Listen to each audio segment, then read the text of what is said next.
বিসমিল্লাহির রহমানির রহিম।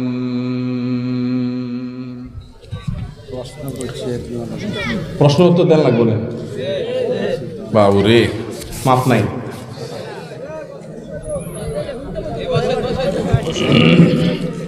প্রশ্ন উত্তর আছে, আপনারা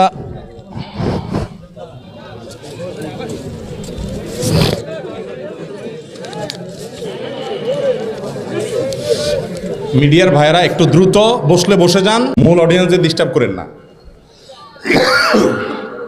জি ভাই, প্রশ্নোত্তর সেশন খুবই গুরুত্বপূর্ণ, কারণ বক্তায় ওয়াজ করে তার মন মতো। আপনারা তো আমার কাছ থেকে আজকে হিংসা আর গোসার ওয়াজ শুনতে চান নাই, আমি নিজে থেকে করছি, তাই না? কিন্তু এই প্রশ্নগুলোর উত্তর দেব, এটা হবে আপনাদের ডিমান্ড অনুযায়ী ওয়াজ, এটা হবে বেশি ইম্পর্টেন্ট। অডিয়েন্সের চাহিদা অনুযায়ী ওয়াজ। আপনার দরকার হয়েছে পেটে ব্যথা, আমি দিলাম আপনার মাথার ব্যথার রোগ, হবে না তো? আপনার একটা জিনিস জানা দরকার, আমি আরেকটা বলছি, হবে না তো? এই জন্য প্রশ্নোত্তর অনেক বেশি গুরুত্বপূর্ণ। প্রশ্ন বেশি নাই, অল্প সময় আমরা উত্তর দেবো ইনশাআল্লাহ, কিন্তু এই প্রশ্নগুলোর মাধ্যমে আপনাদের অনেক কিছু জানা যাবে ইনশাআল্লাহ বিইذনিল্লাহ। 1 নম্বরের প্রশ্ন, কোন মুসলিম অমুসলিমের রক্ত গ্রহণ করতে পারবে কি না? উত্তর হলো, মুসলিমের শরীরে অমুসলিমের রক্ত গ্রহণ করতে কোনো বাধা নাই, কোরআন হাদিসে কোথাও নিষেধ নাই। অমুসলিমদের সাথে আমাদের উঠা বসা, চলাফেরা, খাওয়া দাওয়া, তাদেরকে কর্মচারী হিসাবে নিয়োগ দেওয়া, তাদের অধীনে কাজ করা এবং তাদের সাথে স্বাভাবিক লেনদেন করা, এগুলোর কোনোটাতে আল্লাহ তাআলা আমাদেরকে নিষেধ করেন নাই। আল্লাহ রাব্বুল আলামিন কোরআনে কারীমে বলেছেন, লা ইয়ানহাকুমুল্লাহু আনিল্লাযীনা লাম ইউকাতিলুকুম ফিদ-দীন ওয়া লাম ইউখরিজুকুম মিন দিয়ারিকুম আন তাবাররুহুম ওয়া তুকসিতু ইলাইহিম ইন্নাল্লাহা ইউহিব্বুল মুকসিতিন।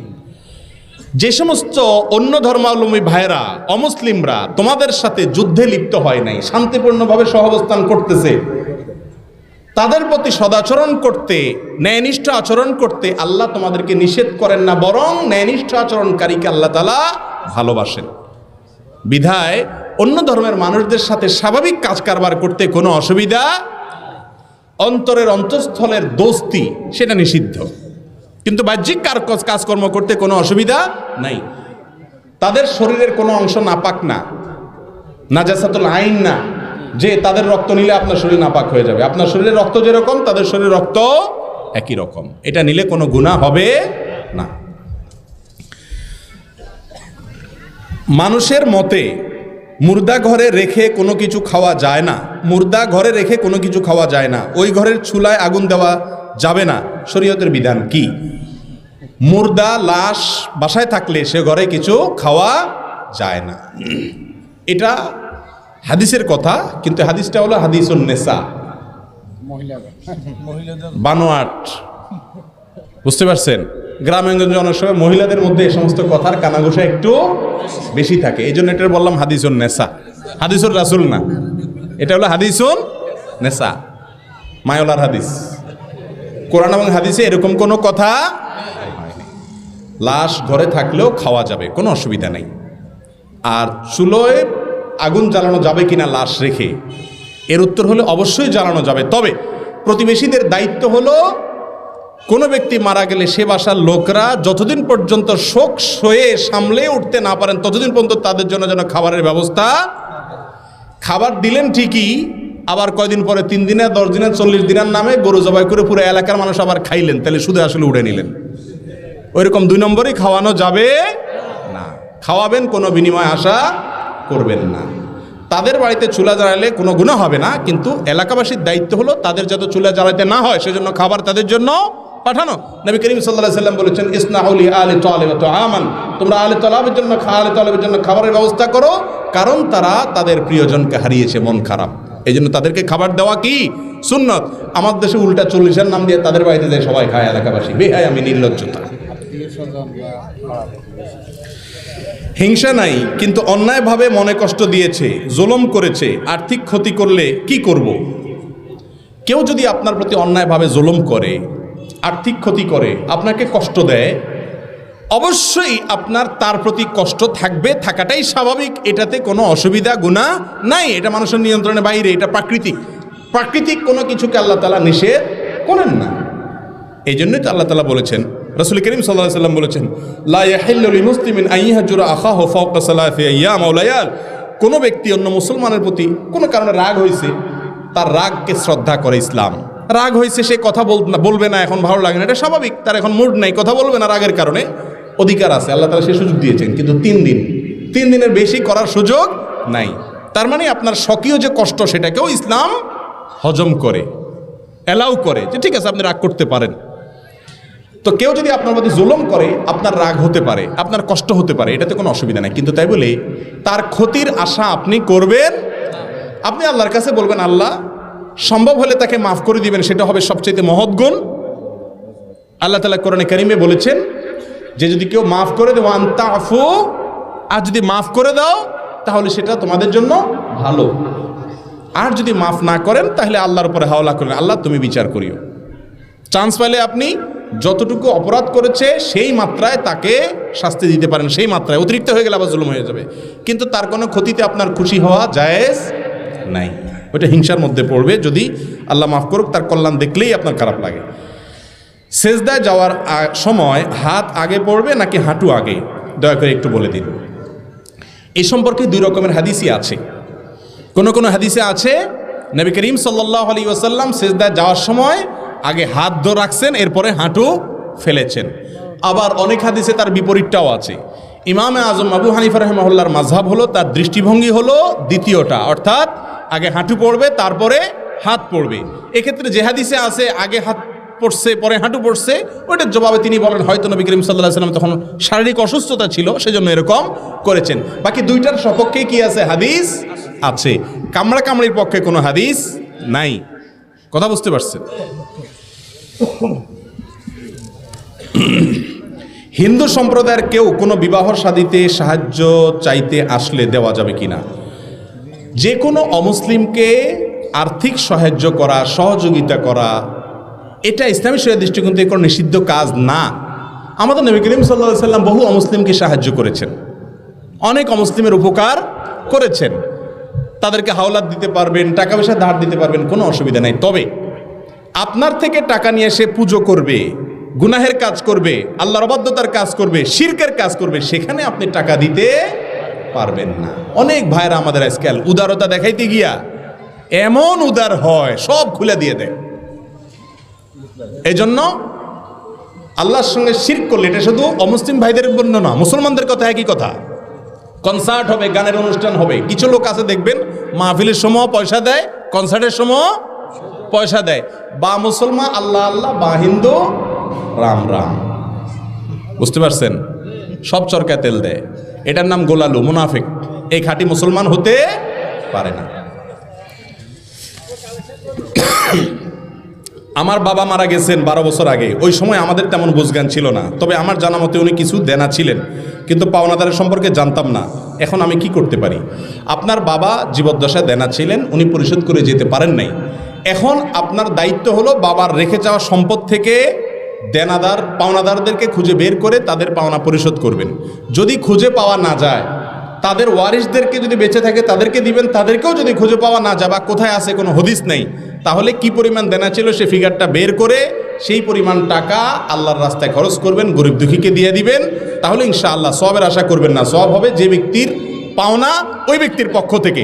তখন তার অ্যাকাউন্টে, তার ব্যাংকে সওয়াব জমা হয়ে যাবে, আপনার বাবা দায়মুক্ত হয়ে যাবেন ইনশাআল্লাহ। এরপরের প্রশ্ন, জামাত চলাকালীন সময়ে নামাজে ইমামের কোনো ভুল হলে মুসল্লিরা যদি তাকবীর না দেয়, জামাত শেষে ভুল হওয়ার কথা না বলে, তাহলে নামাজ হবে কিনা? প্রথম কথা হলো তাকবীর দিবেন না, এটা ভুল প্রচলন। এদেশের 99% মানুষ এই ভুলটা করে। সেটা হলো ইমামের কোনো ভুল হলে মুক্তাদিরা পিছন থেকে কি বলে তার ভুল ধরবে? লোকমা দিবে কি দিয়া? সুবহানাল্লাহ, মাশাআল্লাহ। আপনারা তো জানেন, দেখা যায় সব শিক্ষিত এবং দিনদার এবং আলেম ওলামা মানুষ এখানে, মাশাআল্লাহ। কিন্তু এদেশে বেশিরভাগ মানুষ নামাজের পরে পিছন দিয়ে কি বলে? আল্লাহু আকবার বলে। নবী করিম সাল্লাল্লাহু আলাইহি সাল্লাম বলেছেন, আত-তাসবিহু লির-রিজাল ওয়াত-তাসফিকু লিন-নিসা।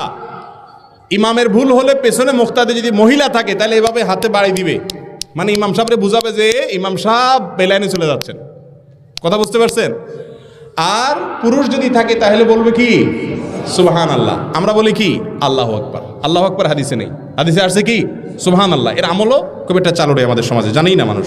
এটা হলো প্রথম কথা। দ্বিতীয় কথা হলো ইমাম সাহেবের ভুল হয়েছে, মুক্তাদিরাও লোকমা দেয় নাই, নামাজ শেষ হয়ে গেছে, এখন কি করবে? উত্তর হলো দেখতে হবে ভুলটা কোন ধরনের। যদি ফরজ ভুল হয়ে থাকে, ফরজ তরক হয়, যেমন ইমাম 4 রাকাত 3 রাকাত পড়ে সালাম ফিরে ফেলেছে, তাহলে তো নামাজ আবার পড়তে হবে বা ওই রাকাত পড়তে হবে। আর যদি ওয়াজিবের ভুল হয় আর সবাই কেবলার দিকেই ফিরে থাকে, তখন স্মরণ হয়, তখনও যদি লোকমা দেয় ইমাম সাহেব, যদি কি করে সোসেস দেয়, তাইলে নামাজ হয়ে যাবে। আর যদি হাঁটাচলা করে কথাবার্তা বলে তারপরে মনে হয়, তাহলে আবার নামাজ পড়তে হবে। আর যদি সুন্নাতের ভুল হয় তাহলে সেক্ষেত্রে কিছুই করা লাগবে না, নামাজ হয়ে গেছে ইনশাআল্লাহ। এরপরে প্রশ্ন হলো জুতা পরে জানাজা নামাজ পড়া যাবে কিনা? উত্তর হলো অবশ্যই যাবে। আমাদের দেশে জানাজা নামাজে দাঁড়াইলে সবাই গণহারে জুতা খুলে সামনে রাখে, ঠিক না? রাসূল করিম সাল্লাল্লাহু আলাইহি সাল্লাম বলেছেন সল্লু ফি আলা সল্লু ফি নিআলিকুম, ও মুসলমানরা তোমরা জুতা পরে নামাজ পড়িও যদি প্রয়োজন হয়। কারণ ইহুদিরা জুতা পরে নামাজ পড়ে না, জুতা খুলে নামাজ পড়াটাকে জরুরি মনে করে। তোমাদের কখনো ঠেকায় পড়ে গেলে দরকার হলে জুতা পরে নামাজ পড়তে পারো। জানাজা নামাজ তো বাহিরে পড়া সুন্নত, মসজিদে না। তো বাহিরে নামাজ হলে জুতা পরেই নামাজ পড়ার কথা। তবে হ্যাঁ, জুতার নিচে যদি নাপাক থাকে, আপনি একটু তলা দেখলেন, নাপাক আছে দেখলেন, তাহলে জুতা খুলে রেখে আপনি নামাজ পড়েন, বা খুলে তার উপরে নামাজ পড়েন, নামাজ হয়ে যাবে। কিন্তু যদি দেখেন যে না, নাপাকের কোনো আলামত নাই, মাটি কাদা তো থাকবে, এটা তো আর নাপাক না। মাটি কি নাপাক? অতএব মাটি ধুলাবালি থাকলে ওইটা নিয়ে নামাজ পড়া যাবে। নাপাক দেখলে সেটা শুধু খুলে রাখবেন। আর আজকাল নাপাক কোথায়? আগে তো যেখানে সেখানে পায়খানা করতো মানুষ, এখন তো আলহামদুলিল্লাহ সব পাকা পায়খানা, যার কারণে যেখানে সেখানে তো নাপাক থাকেও না। যদি থাকেও, পরবর্তীতে জুতা কত জায়গা দিয়ে হাঁটতে হাঁটতে ওইটা মুছে আলামতও শেষ হয়ে যায়। বিয়ের অনুষ্ঠানে কি মেয়ের বাড়িতে নাকি ছেলের বাড়িতে হওয়া সুন্নাত? বিয়ের অনুষ্ঠান কি মেয়ের বাড়িতে হবে নাকি ছেলের বাড়িতে হবে? যে কোনো জায়গায় হতে পারে, এমনকি দোনোটা না হয়ে থার্ড কোনো জায়গাতেও হতে পারে। একটি জয়ীফ হাদিস আছে, আলিনু হাদান নিকাহ ওয়াজআলুহু ফিল মাসাজিদ। এই বিবাহের প্রচার করো, এটা গোপনে গোপনে করার জিনিস না। 2 নম্বর বিয়ে গোপনে হয়, আর এটাকে প্রচার করো, আর মসজিদে করো। এই মসজিদে করার হাদিসটা দাইফ, এর সনদটা সম্পর্কে মুহাদ্দিসরা বলেছেন সহিহ নয়। এই জন্য বিবাহটা যে কোনো জায়গায় হতে পারে। মেয়ের পক্ষ বা ছেলের পক্ষে কারো একজনের বাড়িতে বিয়ে আগ্ধ হইতে হবে এমন কোনো শর্ত। তবে বিয়ের খাওয়ার অনুষ্ঠান কোথায় হবে? ছেলের বাড়িতে। আমাদের দেশে বরযাত্রী আছে না? বরযাত্রী চিনেন? বরযাত্রী কোনটা? ছেলের গোষ্ঠী বেহায়ার মতো 200-300 মানুষ মেয়ের বাপের উপরে যায় চাঁদাবাজি করে খাইয়া আসে, এর নাম হইল বরযাত্রী। কি যাত্রী? আরে ভাই, বরযাত্রী না, ওটা ভুল নাম। ওটার আসল নাম হলো কি যাত্রী? বরযাত্রী। কেন বরযাত্রী বলছি জানেন? ইসলামে বিয়ে উপলক্ষে একটা খাবারের অনুষ্ঠানের অনুমোদন দিয়েছে, সেটা হলো অলিমা। আর এই অলিমা করবে কে? ছেলে। বিয়ে করছে ওই ছেলে। একটা আস্ত মেয়ে, মা বাপ জন্ম দিয়ে ছোটবেলা থেকে লক্ষ লক্ষ টাকা ইনভেস্ট করে পড়ালেখা করে বড় করাইছে, একটা আস্ত অ্যাডাল্ট মানুষ ধরে উঠে নিয়ে আসতেছে সারা জীবনের জন্য। এই বেটা খুশির ছোট সবাই খাওয়াবে, ঠিক না? ঠিক। উল্টে আবার বেহার মতো আনে তো আনে, আবার যায় এদের বাড়িতে যায় খায়, আবার যৌতুকও চায়, ঠিক না? ঠিক। এর চাইতে অসাধ্য দরজার নির্লজ্জ বেহায় আল্লাহর জমিনে আর হতে পারে না। শ্বশুর বাড়ির থেকে যৌতুক চান, কত বড় নির্লজ্জ কাজ জানেন? আজকাল তো চায়ও না, কয় এমনিই দেয়। বলে যে ফ্রিজটা তো আসলে আমার দরকার নাই, আপনার মেয়ের শান্তির জন্যই তো ফ্রিজে রাখবে। আর মোটরসাইকেল আমি কি করব? আপনার মেয়েকে পিছনে ঘুরানোর জন্যই তো দরকার, তাই না? টেলিভিশন তো আমার লাগে না, আমি তো বাইরে থাকি, আপনার মেয়ের একটু দেখা লাগে। বুঝছেন না কথা? এই টাইপের যৌতুক চায়, এগুলোর নাম হলো ডিজিটাল ভিক্ষুক। নির্লজ্জ বেহায়া আল্লাহর জমিনে যদি 1 নম্বরের থাকে, শ্বশুর বাড়ি থেকে যে সমস্ত বেহায়া, যে সমস্ত নির্লজ্জ বলে কয়ে ঘুরাইয়া ফিরাইয়া ইশারা ইঙ্গিতে ওরে দিয়া তারে দিয়া ঘটকরে দিয়া চাওয়ায়, এগুলো হলো আল্লাহর জমিনের সবচেয়ে বড় বেহায়া। কথা বুঝতে পারছেন? একটা মেয়ের বাপ যখন হবেন সেদিন বুঝবেন। একটা মেয়েকে জন্ম থেকে বড় করা পর্যন্ত লক্ষ লক্ষ টাকা ইনভেস্ট করেছে ওই ভদ্রলোক ভদ্র মহিলা, আপনার শ্বশুর শাশুড়ি। আস্ত মেয়েটা উঠাই দিছে আপনার কাছে, সারা পড়ালেখা করাইছে মেয়ের বাপে, সার্ভিসটা নিবে কে? কথা বলেন। সার্ভিসটা নিবে স্বামী, তার ছেলে মেয়ে পড়াবে, ঠিক না বে ঠিক? সুস্থ রাখছে তার বাপ মায়, আল্লাহ করাইছেন, ওনারা ট্রিটমেন্ট করাইছেন, কিন্তু ভোগ করবে কে? স্বামী। এই মেয়েকে বড় করতে যা লাগছে, উচিত হলো সব টাকা ক্যাশ ক্যাপিটাল হিসাব করে শ্বশুর মেয়েকে বলা যে শ্বশুর মশাই কত লাগছে এই মেয়েকে এই পর্যন্ত আনতে, হিসাব করে ফিগারটা বলেন, সব দিয়া তারপরে সসম্মানে আনা দরকার ছিল। বেহায়া দেয় তো না, বাসর রাতে মহারণা মাপ চায় নেয়, উল্টারও যৌতুক চায়। আল্লাহ তাআলা আমাদেরকে হেদায়েত দান করুন। বদযাত্রী এই জন্য বললাম যে আজকাল তো চুক্তি করে 300 মানুষ না 200 না, আমাদের 400-300 মানুষ আছে, কমাইছি 50 জন হবে, এরকম চায়া চিন্তি খায়। ছি ছি ছি ছি ছি ছি। আবার কোনো সেদিন বরিশালে বোধহয় এক বিয়েতে আপনার গোশত কম হয়েছে, মারামারি হয়েছে, বিয়ে ভাঙছে, মানুষও মারা গেছে। এই দেশে এটা সম্ভব? আল্লাহু আকবার। আমরা আবার মুসলমান, নামাজ কালাম পড়েন না, মুসলমান পাওয়া যায়, কিন্তু আসল মানুষের মতো মানুষ মুসলমান পাওয়া এখন কঠিন হয়ে গেছে, মানুষ নেই। তো এই জন্য বললাম বদযাত্রী টাত্রী নাই, বিয়ে যেখানে ইচ্ছে সেখানে পড়ান, তবে অনুষ্ঠান হবে শুধুমাত্র মেয়ের বাড়িতে। এমন যুবক আছেন যে বিয়ে করবেন আর বলবেন আমার বিয়েতে এই 2 নম্বরই হবে না, যৌতুকের তো প্রশ্নই ওঠে না, শ্বশুর মশাইয়ের বাড়িতে কোনো খাওয়ান দাওয়ান নাই, মেহমান যা আছে আমি খাওয়াবো, এরকম বাপের বেটার মতো বিয়ে করেন না যুবক আছেন? হাত তোলেন। আল্লাহ তাআলা তৌফিক দান করো। মুশকিল হলো এখন হাত তুললে কি হবে? বিয়ের অনুষ্ঠানে তো আপনারা এরকম রুমাল মুড়ে দিয়া বলবে তোমার কোনো কথা নাই, চুপ। মুখে রুমাল দিয়ে দেয় না, এর মানে হলো তোর কোনো কথা নেই। আরে বাবা, বিয়ে করব আমি, আমার কথা নাই মানে? আল্লাহ তাআলা আমাদেরকে কুসংস্কারের বিরুদ্ধে সংগ্রাম করার তৌফিক দান করুন। অসামাজিক অনাচার, জুলুম, অবিচার, মেয়ের বাপ হওয়া কি অন্যায়? এটা মনে হয় অন্যায়, এমন একটা ভাব। মেয়েটা দিয়ে দিবে, আবার সাথে যৌতুক দিবে। যৌতুকের বিরুদ্ধে সংগ্রাম করতে হবে আমাদের ইনশাআল্লাহ। মৃত ব্যক্তিকে সামনে রেখে 0.5 ঘন্টা 1 ঘন্টা ওয়াজ করে, এটা কি হাদিস দ্বারা প্রমাণিত?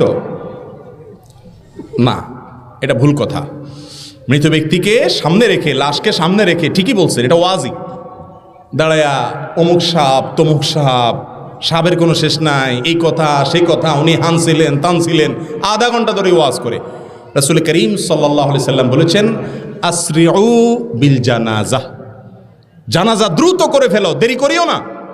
লোকটা যদি ভালো হয় তাহলে তাকে জান্নাতের সাথে সংযোগ করতে কেন দেরি করছো, তার প্রতি জুলুম করছো। আর যদি লোকটা খারাপ হয় তাহলে আল্লাহর জমিন থেকে এটা তাড়াতাড়ি দাফন করে তোমরা মুক্ত হও। এই জন্য নবী সাল্লাল্লাহু আলাইহি ওয়াসাল্লাম বলেছেন জানাজা তাড়াতাড়ি করতে। আর আমরা জানাজার লাশকে সামনে রেখে লম্বা লম্বা ওয়াজ আর কথার কোনো শেষ নাই, এগুলো উচিত না, খুব দ্রুত শেষ করতে হবে। বিয়েতে কত টাকা মহারণা দেওয়া সুন্নাত। মহারণা দিবেন সামর্থ্য অনুযায়ী। মহারণা দিবেন কি অনুযায়ী? সামর্থ্য অনুযায়ী। যার যতটুকু তৌফিক আছে ততটুকু কি দিবেন? মহারণা দিবেন। শুধু মহরে ফাতিমি খুঁজবেন না। রাসূল করিম সাল্লাল্লাহু আলাইহি ওয়াসাল্লাম সেই যুগে যদি মহরে ফাতিমি এত টাকা দেন, এই যুগে তো আপনাকে আল্লাহ অনেক সামর্থ্য দিয়েছে, আরো বেশি দিবেন। তবে বিয়ের মধ্যে মহারণার ফিগার খুব বেশি বড় হওয়ার ভিতরে কোনো কল্যাণ। ইন্না আযমান নিকাহি বারাকাতান আইসারুহা মাউনাতান, যে বিয়েতে খরচ কম সে বিয়ে তত বেশি বরকতপূর্ণ। আমাদের সমাজে তো যে বিয়েতে মিলিয়ন মিলিয়ন খরচ হয়, মনে হয় যে এই বেটা বিয়ে করছে, আর আপনার বিয়েতে লাইট মাইট কিছু জ্বলে নাই, মনে হয় যে বিয়ে করছে বলে মনে হয় না। ঠিক না বে ঠিক? এটা হলো শয়তানের আমাদের কুমন্ত্রণা দেয়। খরচ কম করবেন সে বিয়েতে বরকত বেশি হবে। অপচয় করা এটা কখনো প্রশংসনীয়। গরিব মানুষ তাও লাইট টাইট জ্বালান লাগে, এগুলো ঠিক না, এগুলো নাজায়েজ কাজ, গুনাহের কাজ। কিন্তু কে মানে কার কথা? আল্লাহ আমাদের বোঝার তৌফিক দান করুক। এই জন্য মেয়ের বিয়েতে মহারণা দিবেন ছেলে তার সামর্থ্য অনুযায়ী, যত বেশি সম্ভব আপনার স্ত্রীকে অনার করবেন। কিন্তু 20 লাখ 1 টাকা 50 লাখ 2 টাকা মহারণা ধরলেন, 50 পয়সাও দিলেন না, বাসাটাতে যা বললেন যে দেখো আমি বেঁচে থাকলে ইনশাআল্লাহ কত টাকা হবে, আল্লাহ যদি বাঁচা রাখে, এই যে আমি বিদেশ ভিসা আসি গেছে আর কয়দিন, বিদেশে চলে গেলে কত 50 লাখ তোমার হবে আল্লাহ দিলে। বউ আরেক বেকুব, সে বলে যে এই বেহায়ারে সে বেকুবে বলে যে না না না আপনি কি যে বলেন না, আমি আমি আমি টাকা পয়সা দিয়ে কী করবো, আপনি বাঁচে থাকলে আল্লাহ দিলে, আমার টাকা লাগবে না, আমি চাইছি নি আপনার কাছে। ঠিক না বে ঠিক? এরপর যখন ভেজাল লাগে এবার কয় মহারণা দে চান্দু। ঠিক না বে ঠিক? ছেলে বেহায়ামি করে আর মেয়ে বেকুবগিরি করে। মেয়ের ইসলামী শরীয়ত কি বলছে আমাদের মেয়েরা জানে না। যে অধিকার ইসলাম দিছে মেয়েদেরকে, এগুলো যদি জানতো চান্দু বাসায় ভাত পাইতে খাইতে পারতেন না। ইসলাম বলে কি শুনেন, কোন মেয়ে বাসর রাত যদি বলে তার স্বামীকে খবরদার 1 কদম সামনে আগামা না চান্দু, ওখানে স্টপ, মহারণা পরিশোধ করবে তার সামনে আগাও, এ অধিকার আছে তার। বুঝেন নাই আমার কথা? ধারে কাছে আসতে পারবে না চান্দু, ও ওখানে ফুল স্টপ, মহারণা সব বুঝাই দাও, গুনে গুনে নিব, শেষ, এবার চান্দু আসতে পারো। এই কথা বলার অধিকার সমস্ত মেয়েদেরকে ইসলাম দিয়েছে। কোনো মেয়ে যদি তার স্বামীকে বাসর রাত্রে এরকম ঝুলায়, কোনো বেহায়ারে আটকায়, তাহলে ইসলাম বলে সে মেয়ে কোনো অন্যায় করে নাই, এটা তার অধিকার। দেখছেন নি, নারীবাদীরা মহিলাদের অধিকার দিতে বলে। আরে কি অধিকার দিবে তুমি? আমার ইসলাম যত অধিকার দিছে সেগুলোর প্রতিষ্ঠা নাই, আমরা আমল করি না। ওইগুলা দিলে তো আমাদের মেয়েরা মাথার উপরে থাকে, ঠিক না বে ঠিক? রফিয়া দান করলে অনেকে শিয়া বলে গালি দেয়। এখন আমার করণীয় কি? রফিয়া দান করলে কি বলে? শিয়া। রফিয়া দান করলে যে ব্যক্তি শিয়া বলে সে গণ্ড মূর্খ, সে গণ্ড মূর্খ। কারণ রাসূল করিম সাল্লাল্লাহু আলাইহি সাল্লামের সালাতে রফিয়া দান ছিল কিনা দুই রকমের হাদিসই আছে। রফিয়া দান করার সপক্ষে অনেক হাদিস আছে। অতএব নবী করিম সাল্লাল্লাহু আলাইহি সাল্লামের হাদিস থাকা সত্ত্বেও যদি এটাকে শিয়াদের কাজ বলে, তাহলে সে শিয়া আর সুন্নি আসলে চিনে না। এটা হলো মূর্খতা। এটা কি? মূর্খতা। আল্লাহ আমাদের বোঝার তৌফিক দান করুন। তাবিজ কি আসলে শিরক? হ্যাঁ, সন্দেহ হয় নাকি? মানে আল্লাকা তামিমাতান ফাকাদ আশরাকা, নবী করিম সাল্লাল্লাহু আলাইহি সাল্লাম বলেছেন যে ব্যক্তি তামিমা ঝুলাইলো সে শিরিক করলো। তবে ইমাম ইবনে তাইমিয়া রাহিমাহুল্লাহর মতে কোরআনে কারিমের আয়াত বা হাদিসে বর্ণিত কোনো দোয়া লিখে ঝুলাইলে সেটা শিরিক হবে না। আগের যুগের প্রতিমাদের নামটাম লিখে ঝুলাইতো সেগুলোকে শিরিক বলেছেন। এটা ইমাম ইবনে তাইমিয়া রাহমাতুল্লাহির মত, আমার মত না। অনেক ওলামাদের মতে কোরআন হাদিসের আয়াত দিয়া লিখলে জায়েজ আছে। কিন্তু তাবিজের মধ্যে বেশিরভাগ তাবিজ যারা দেয় দেখবেন ফেরাউন, কারুন, নমরুদ, হামান, শয়তান এসব লেখে। ইয়া জিব্রাইল, ইয়া মিকাইল, এগুলো যে হারাম এ ব্যাপারে কোনো সন্দেহ নাই। আর দুই নম্বর কথা হলো যে তাবিজ ব্যবহার করা, দেওয়া, এটা যে সুন্নাহ বিরোধী কাজ, এটার বিরোধিতা করার মতো কোনো মৌলবী দুনিয়াতে জন্ম নেয় নাই। কারণ রাসূল করিম সাল্লাল্লাহু আলাইহি সাল্লাম জীবনে কখনো তাবিজ ব্যবহার করেন নাই, কাউকে তাবিজ দেন নাই। তিনি কি করছেন? ঝাড়ফুঁক করেছেন। ঝাড়ফুঁক, সূরা ইখলাস, সূরা ফালাক, সূরা নাস, সূরা ফাতিহা পড়ে পানিতে ফু, তেল পড়া, শরীরে ফু, এগুলো জায়েজ। এগুলো তিনি জায়েজ না, শুধু সুন্নাহ। কিন্তু তাবিজ নবী করিম সাল্লাল্লাহু আলাইহি সাল্লাম ব্যবহার কখনো করেন নাই। তো আমরা তো নবীজি যেটা করছি সেটা করা উচিত, ঠিক না ঠিক? এরপরের আমল হলো, প্রশ্ন হলো আল্লাহকে খোদা বলে ডাকা যাবে কিনা? আল্লাহকে খোদা বলবেন কেন? আল্লাহর নামের তল পড়ছে নাকি? আল্লাহ তাআলার কতগুলো নাম আছে? 99টা নাম আছে এরকম যেগুলো মুখস্থ করলে জান্নাতে যাবে। হাদিসে আসছে ইন্না লিল্লাহি 99 ইসমা, আল্লাহ তাআলার 99টি নাম আছে যেগুলো ডাকলে, যেগুলা মুখস্থ করলে আল্লাহ তাআলা তাকে জান্নাত দেন, এবং সেগুলোর অর্থ বুঝলে, তার প্রতি ঈমান আনলে ঈমান পরিপূর্ণ হয়। আল্লাহর অনেক নাম আছে, আল্লাহ, রহমান, রহিম, ওয়াদুদ, সত্তার, গফফার, অনেক নাম আছে, সেগুলো দিয়ে ডাকেন। সেগুলো না রেখে খোদা কেন ডাকবেন? ভাইরা আমার, খোদা নামটা আমাদের দেশে প্রচলিত বহুদিন থেকে। যারা গুগল বুঝেন, গুগল ইন্টারনেটে সার্চ যারা বুঝেন, বিশেষ করে তরুণ আলেম যারা আছেন, খোদা, খা দালালিফ, খোদা লিখে গুগলে সার্চ দিবেন। দেওয়ার পরে দেখবেন উইকিপিডিয়া আপনাকে কি তথ্য দেয়। দেখবেন যে বিভিন্ন প্রতিমা পূজারীদের, কোন মুশরিকদের থেকে তাদের দেবতাকে তারা এই নামে, প্রায় এই নামেই ডাকতো, কাছাকাছি নামে। যদিও খোদা শব্দের অর্থ খারাপ না। খোদা মানে হলো যিনি নিজে নিজে এসেছেন বলতে হঠাৎ তিনি তো কোথাও ছিলেন, আসছেন এমন না। মানে যিনি কোনো বাপ মা, কোনো সৃষ্টিকর্তা ছাড়াই যার অস্তিত্ব, তার অস্তিত্বের জন্য কারো মুখাপেক্ষী নন। খোদা বলতে এই কথা যদি বোঝানো হয় তাহলে অর্থের দিক থেকে এটা খারাপ কিছু না। কিন্তু আল্লাহ তাআলা কোরআনে বলেছেন ওয়ালিল্লাহিল আসমাউল হুসনা ফাদউহু বিহা, আল্লাহর অনেক সুন্দর নাম আছে, সেগুলো দিয়ে ডাকো। আপনার আল্লাহর সুন্দর নাম দিয়ে ডাকতে নিষেধ করছে কি? আপনি কেন আরেকটা দিয়ে ডাকবেন? তবে হ্যাঁ, আল্লাহর সুন্দর নামের অর্থ বাংলায়ও ডাকতে পারেন। হে সৃষ্টিকর্তা, হে পালনকর্তা, হে রিজিকদাতা, এগুলো দিয়েও ডাকা যায় আল্লাহকে। কিন্তু খোদা এই নামটা আল্লাহর কোনো গুণবাচক 99 নামের অর্থ সরাসরি না। এই জন্য এটা অ্যাভয়েড করে আল্লাহ বলা উত্তম। কিন্তু খোদা বললে আবার সে মুশরিক হয়ে গেছে, কাফের হয়ে গেছে, উল্টা পাল্টা ফতোয়া আবার দিবেন না। খোদা না বলে কি বলা উত্তম? আল্লাহ বলা উত্তম। সর্বশেষ প্রশ্নের বিশাল বড় বহর। বিড়ি, সিগারেট, জর্দা, সাদা বিক্রি করা এবং খাওয়া জায়েজ আছে কিনা?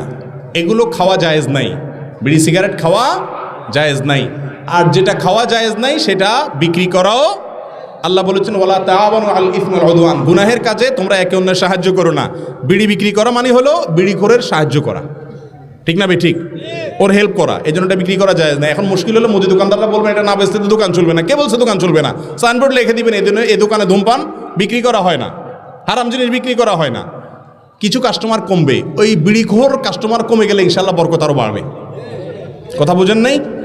আর যদি না পারেন তাহলে সেক্ষেত্রে এটার উপার্জনটা আলাদা একটা কোটা মোটা বাক্স টাক্সতে রাখবেন, ওটা খাবেন না, দান করে দিবেন। জন্মদিন পালন করা, জন্মদিনের কেক, বেলুন, এগুলো মোমবাতি বিক্রি করা জায়েজ কিনা? জন্মদিন পালন করা খ্রিস্টানদের কালচার এবং নির্বোধদের কালচার। একটা বছর শেষ হয়ে আপনার নতুন একটা দিন আসছে জীবনের, জন্মদিন যেটাকে বলি আমরা, এটা তো একটা বছর চলে যাওয়ার পরে নাকি? একটা বছর চলে গেলে নতুন বছর আসলে ফুর্তি করা কোনো বুদ্ধিমান মানুষের কাজ। একটা বছর আমার জীবন থেকে খসে পড়ে গেল, তার মানে কবরের দিকে আমার এক ধাপ সামনে অগ্রসর হয়ে গেলাম, এখানে ফুর্তির কি আছে? এখন আপনার নির্বোধ হলে যেখানে সেখানে যখন তখন ফুর্তি শুরু করে দেয়। আরে ভাই, সব নতুনে আনন্দ করতে হয় না।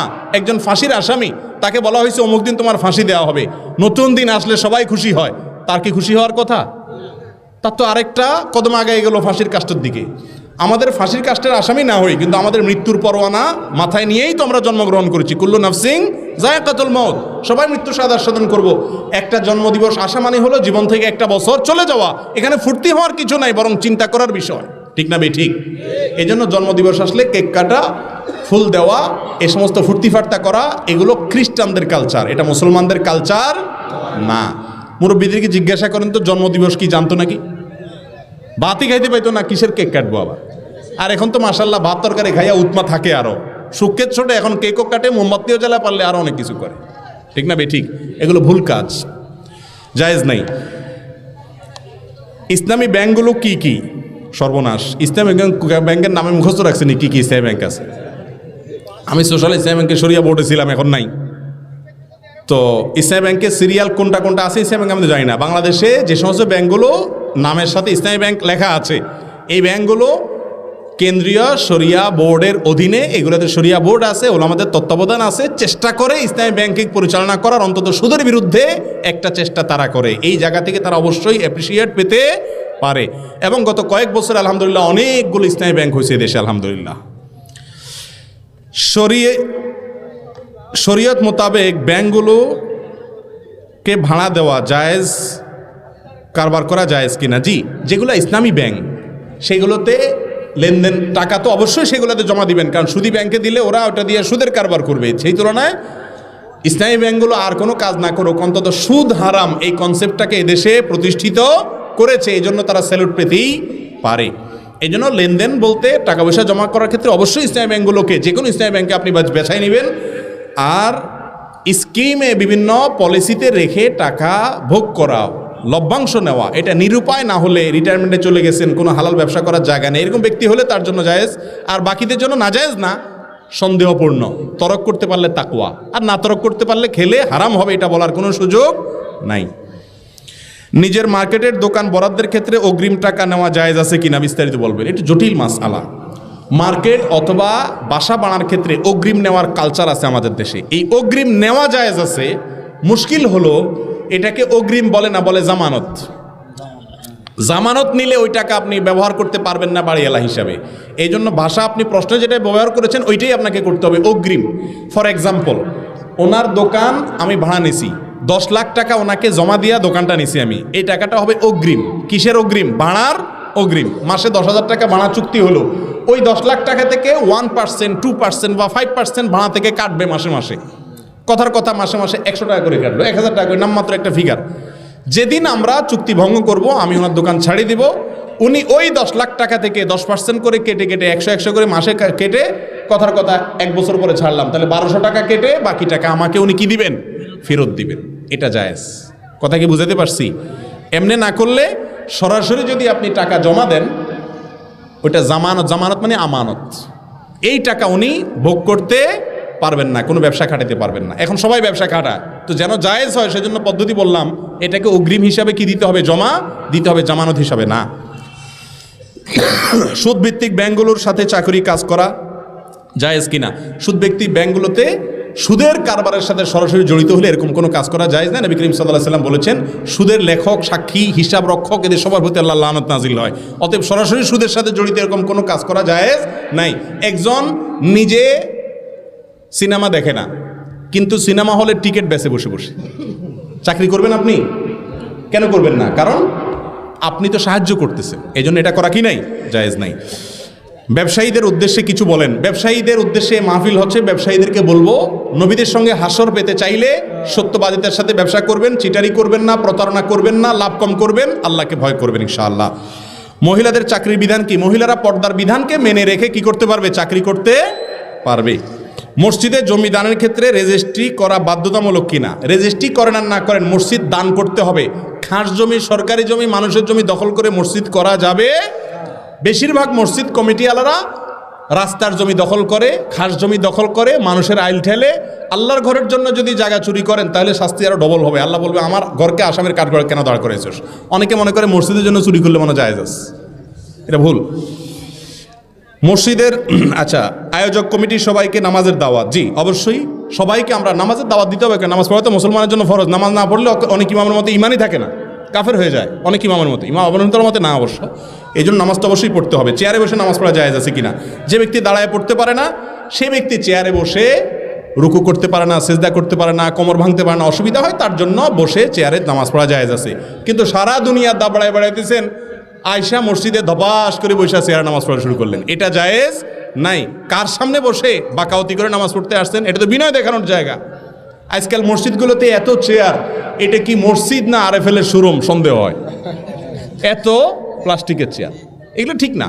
তবে হ্যাঁ, কেউ যদি নিরুপায় হয়, উনি রুকু সেজদা করতে পারেন না, তাহলে উনি অবশ্যই চেয়ারে বসে ইশারা রুকু সেজদা করতে পারবেন। দাঁড়ানোর ক্ষমতা থাকলে দাঁড়াবেন, রুকু সেজদার সময় বসে ইশারা করবেন, এটা জায়েজ আছে।